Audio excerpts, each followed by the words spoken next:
আপনার গলা তো এখনো সেই আগের মতোই আছে মাসিমা।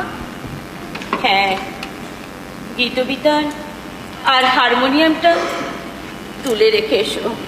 হ্যাঁ যাই।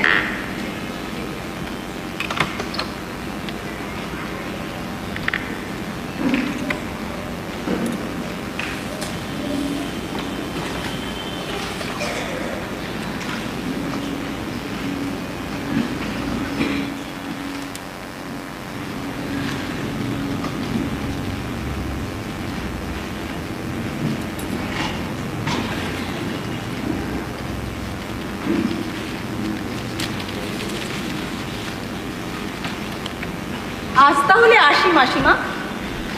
যাবে, কিন্তু তোমার মেয়েসমশাইয়ের সঙ্গে তো দেখা হলো না। সে না হয় আর একদিন আসবো। মাসিমা, একটা কথা বলার ছিল। বলো। মেসমশাইকে কিন্তু আপনি ওই পেনশন অফিসে আর একদম পাঠাবেন না। কি আশ্চর্য, তুমি ওকে চেনো না? আমি জোর করে পাঠাই ওকে? না না, তা বলছি না। আসলে স্কুল থেকে রিটায়ার করার পর তো 2 বছর হয়ে গেল। উনি যে কেন বুঝতে পারছেন না, ওখানে গিয়ে কোনো লাভ নেই।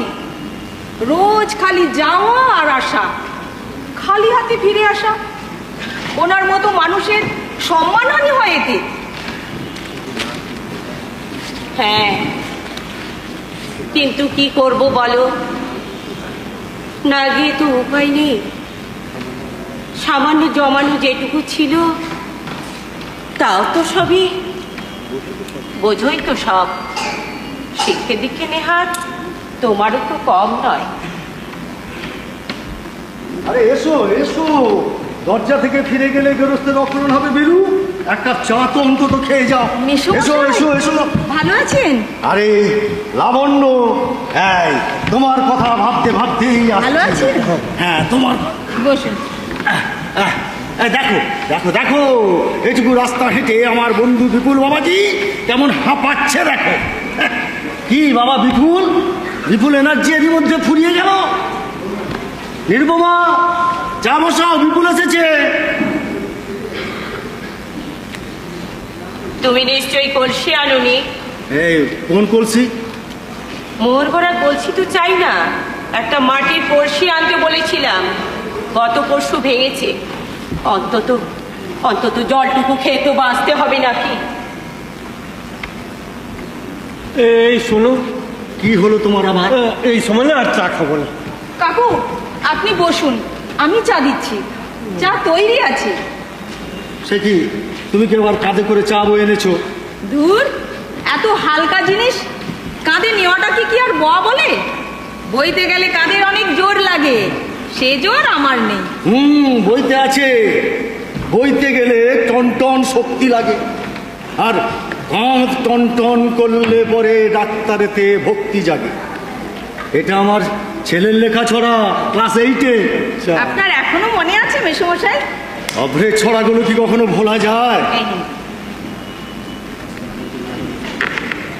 জানো বিপুল, হ্যাঁ, একবার ওই ইকোনমিক্স পরীক্ষা দিতে বসে অভ্র কি করেছিল? কি করেছিল? মিনিট 20 আগে ওর পেপার কমপ্লিট হয়ে যায়। তা হল থেকে তো বেরোনো যায় না। না, ওর একটা মুশকিল ছিল জানো, ও 1 মিনিট অলস হয়ে বসতে পারত না। ও কি করলো জানো? তারপর ওই উত্তরপত্রের শেষ পাতায় ও একটা ছড়া লিখে। ছড়া? হ্যাঁ, ছড়া। এই শোনো না, ছড়াটার প্রথম লাইন কি বলতো? ভাগ করে দাও অর্থনীতি। ভাগ করে দাও অর্থ আর নীতি। অর্থ এলেই স্থিতি, নীতির চিরইতি। হ্যাঁ, বড্ড খামখেয়ালি ছিল তোমার অভ্রদীপটা। বাবা মায়ের খেয়ালে আসা সন্তান যখন নিজের খেয়ালে উপরে চলে যায়, তাকেই কি খামখেয়ালি বলে বিপুল? আজ আসি মেসমশাই। সে কি, এক্ষুনি যাবে কি? বিপুল এসেছে, ওর সঙ্গে আলাপ করিয়ে দিই। কি বললে? আলাপ করিয়ে দিই? হ্যাঁ। ওর সঙ্গে? হ্যাঁ। তোমার মেমোরিতে কি একদম গেছে পরীক্ষিত? কেন কেন? ওকে তো আগেও তোমার বাড়িতে দেখেছি। ও অভ্র তখন বেঁচে, ও আর অভ্র তো ক্লাসমেট ছিল, তাই না? হ্যাঁ, ক্লাসমেট থেকে লাইফে সেট হতে হতেও হলো না। শ্রমণার পাশে সুযোগ হারালো অভ্র। আচ্ছা বিপুল কাকু, আপনার মেয়ের শরীর ভালো আছে তো? মানে ওর সেই থাইরয়েডের প্রবলেম? বাপরে, তোমার তো দেখছি মা এলিফ্যান্টাল মেমোরি। তা কি করছো এখন? একটা হিউম্যান রিসার্চ উইং এর ফিল্ড ওয়ার্কার। ফিল্ড ওয়ার্কার মানে চাষি, ওই মানব কল্যাণের চাষ করে। তা না হয় বুঝলাম, টাকা পয়সা কিছু দেয় তো? দেয় কিছু, না দিলে আমার চলবে কেমন করে? ইয়েস, রসদ তো নিজেকেই জোগাড় করতে হবে। এবার চলি মেসোমশাই, হ্যাঁ? একটা কাজ আছে। আচ্ছা এসো এসো এসো, চলি বিপুল এসো, কাকু। এসো। এই পরে একবার এসো। ঠিক আছে মেসোমশাই। মেয়েটা এখনো বেশ আসা যাওয়া করে, খেয়াল রাখে তোমাদের? হ্যাঁ, এইরকম হঠাৎ ইচ্ছে হলে চলে আসে, আবার হঠাৎ এরকম চলে যায়। খুব ইন্টেলিজেন্ট। এবারের বউ হয়ে এলে তোমাদের সুবিধাই হতো। After all intelligent persons brings money. দেখো বিপুল, সেভাবে তো কোনোদিন ভাবিনি, তবে এটা ঠিক, ও যদি এ বাড়িতে আসতো বেশ হতো, বেশ হতো। এই উঠি, হ্যাঁ, আজকে ওদিকে আবার। হ্যাঁ, ওদিকে তোমার বাড়িতে তো আবার ওই বিশাল ছেলেপুলের ভিড় জমে গেছে, টিউশন বসতে হবে। না না, টিউশন নয়, টিউশন নয়, টিউশন নয়, বলো লক্ষ্মী পূজায় বসতে হবে। লক্ষ্মী পুজো? ইয়েস, টিউশন করাকে আমি লক্ষ্মী পুজোই বলে থাকি। আমার সাজেশনটা নিয়ে তুমি একটু ধার্মিক হও না বাপু। আরে এই বৃদ্ধ বয়সে ওই ওই এক দেবীকে ত্যাগ করে আরেক দেবীতে ট্রান্সফার করাটা কি দ্বিচারিতা হবে না বিপুল? হ্যাঁ, দাগ কেলিও না দাগ। তোমার তো এখন অখণ্ড অবস্থা, 2-4টা টিউশন করলে কি এমন মহাভারত অশুদ্ধ হতো শুনি। সংসারের তো একটু সুবিধাই হতো নাকি? হ্যাঁ, সে ঠিকই বলেছো, তবে কি জানো তো বিপুল, ওই অন প্রিন্সিপাল জীবনে তো কখনো প্রাইভেট টিউশন করিনি, তাই করার ইচ্ছে নেই। আমি বরং ঠিক করেছি, আমি আমার কায়দাতেই না ওই লক্ষ্মী পুজো করবো। তোমার কায়দায় লক্ষ্মী পুজো মানে? তোমাকে বলবো কেন, মাথায় একটা প্ল্যান এসেছে। ধুস, পাগলে কিনা বলে ছাগলে কিনা। এই শোনো শোনো, পাগল মিথ্যে কথা বলে না, আর ছাগল মানুষ খায় না।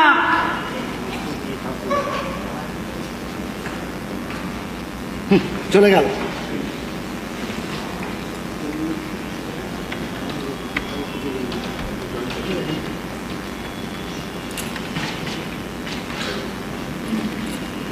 কোন লক্ষ্মীর পায়ে পুজো দেবে শুনি? এই দেখো, তুমি কি ভেতর থেকে সব শুনেছো বুঝি? হ্যাঁ, বলেছি তো কতবার।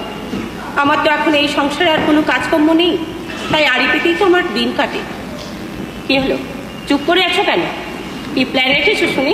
শুনলে তুমি কি খুব একটা খুশি হবে? আগে শুনেই দেখি না, কি তোমার প্ল্যান? আমি সেই সব লক্ষ্মী ছেলে মেয়েদের কাছে যাব যারা একসময় আমার ছাত্রছাত্রী ছিল। ইয়ে মানে, তাদেরকে এবার তুমি পাবে কোথায়? কেন, আমার স্কুলের গেটের বাইরে এখনকার অনেক ছাত্রছাত্রীর বাবা মা তাদের ছেলেদের নিতে আসে যারা একসময় আমার ছাত্রছাত্রী ছিল। তাদের গিয়ে বলবো, রিটায়ার করার পর কেউ তো কিছু দেখলো না, কিছু করলো না, তোরা তো একটু না দেখলে চলছে না, দেখবে দুদিন পরেই একেবারে। তার মানে তুমি ওই স্কুলের গেটের সামনে দাঁড়িয়ে দাঁড়িয়ে ভিক্ষে করবে? ভিক্ষে কেন বলছো? আমার দেওয়া শিক্ষাটা যদি সত্যিকারের শিক্ষা হয়ে থাকে, এইটাকে তো তার প্রতিদান বলা চলে। না না, বলে না, কিছুতেই বলে না, এটাকে ভিক্ষেই বলে। এসব ভূত মাথা থেকে বের করো।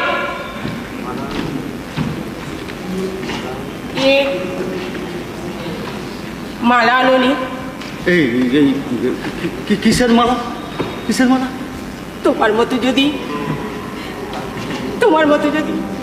আজকের তারিখটা ভুলে থাকতে পারতাম তাহলে হয়তো ভালোই হতো, কিন্তু কিন্তু আমি তো মা, তাই ভুলে থাকতে পারি না কিছুতেই না।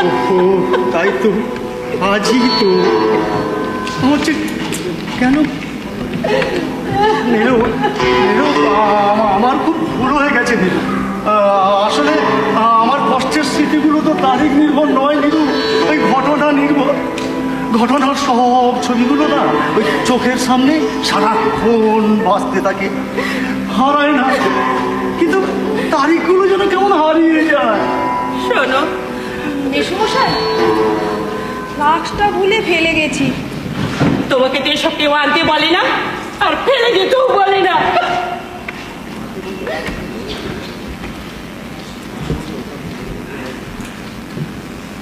মাঝে মাঝে অকারণে বড় রূঢ় হয় নীলু, কিন্তু ওকেই বা দোষ দিয়ে কি করে বলো?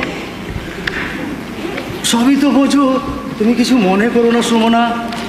মেসমশাই, হ্যাঁ, এই মালাটা অফের ছবিতে পরে পরিয়ে দেবেন।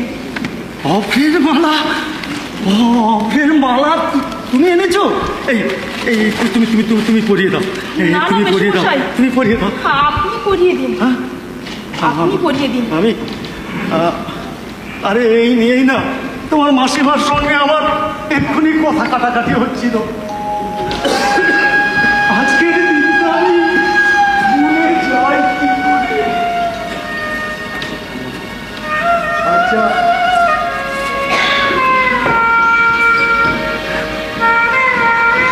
আচ্ছা শোনো না, বাবা হয়ে ওর ছবিতে মালা দিয়ে প্রদীপ জ্বালাবো বলে কি ওর নাম রেখেছিলাম অমরুদি। মেসমশাই, বসুন এখানে, বসুন।